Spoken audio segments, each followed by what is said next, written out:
धान के खेत में जो छोटी सी मेड़ रहती हैं उन पर सब्जियां उगाने का प्रयास हम लोग कर रहे हैं।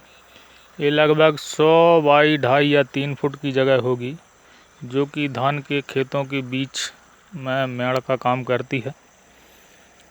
तो इस पर हम लोगों ने लगभग 10 फुट के अंतराल पर बेल वाली जिनकी लंबी बेल होती है, लौकी, तोरई, करेला, परमल इत्यादि लगाया है।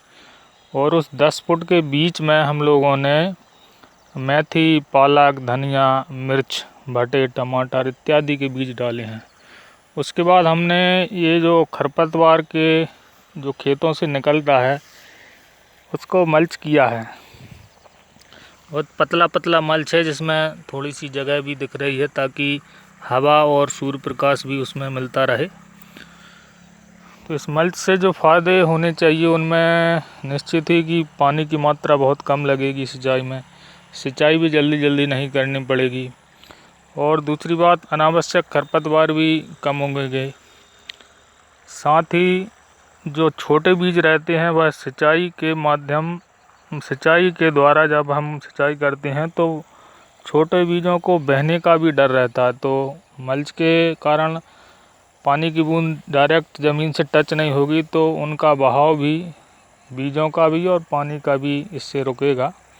और भी अनेक कई फ़ायदे होंगे। यह मल्च धीरे धीरे डिकम्पोज होकर खाद बन जाएगा। तो इसी तरह के बड़े प्रयोग हम लोगों ने, ये सामने जो गन्ना दिख रहा है इसमें है, इसमें 2-3 तीसरा वर्ष है, कुछ यहाँ पर तीसरा वर्ष है और इस साइड में दूसरा वर्ष है। तो इसमें 2 वर्षों से हम लोगों ने किसी प्रकार की जुताई, खाद इत्यादि कुछ नहीं है, सिर्फ गन्ने की पत्तियों का जो मल्च है वही चल रहा है।